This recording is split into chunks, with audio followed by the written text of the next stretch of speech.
केंद्र सरकारने नशामुक्त भारत हे अभियान सुरू केलेलं आहे. त्याच धर्तीवरती महाराष्ट्र सरकारने सुद्धा हे अभियान सुरू केलेलं आहे आणि त्याचाच एक भाग म्हणून मुंबई पोलिसांनी नशामुक्त मुंबई हे अभियान सुरू केलेलं आहे. त्यानुसार मुंबई पोलिसांनी 2025मध्ये अंमली पदार्थ विरोधी कायद्यान्वये एकूण 1096 गुन्हे दाखल केलेले आहेत. त्यामध्ये 1386 आरोपींना अटक करण्यात आलेली आहे.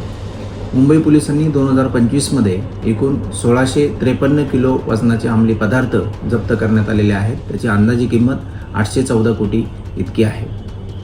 2025मध्ये PTNDPS कायद्यान्वये एकूण 2 जे आरोपी आहेत त्यांना स्थानबद्ध करण्यात आलेलं आहे.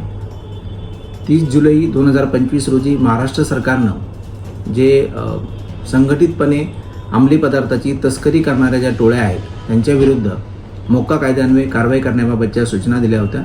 त्या अनुषंगानं मुंबई पोलिसांनी एकूण 2 ज्या संघटित टोळ्या आहेत त्यांच्यावरती ही मोक्का अन्वये कारवाई केलेली आहे आणि त्यांचं विरुद्ध माननीय न्यायालयामध्ये दोषारोपपत्र सादर करण्यात आलेलं आहे. 2025मध्ये एकूण 2560 किलो वजनाचे अंमली पदार्थ हे मुंबई पोलिसांनी नाश केलेले आहेत.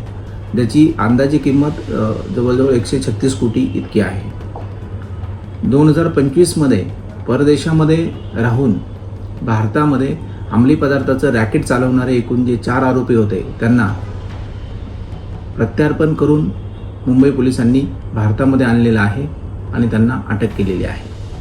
त्याचप्रमाणे 9 वर्षाच्या अनुषंगानं मुंबई पोलीस सतर्क आहेत. 9 वर्ष स्वागतादरम्यान कुठेही अंमली पदार्थाचा वापर होणार नाही त्या अनुषंगानं पोलीस स्टेशन व अंमली पदार्थ विरोधी कक्ष यांनी काही विशेष पथकं तयार केलेली आहेत व कुठेही अंमली पदार्थाचा वापर होताना निदर्शनास आल्यास त्यांच्यावरती कठोर कारवाई करण्यात येणार आहे. धन्यवाद.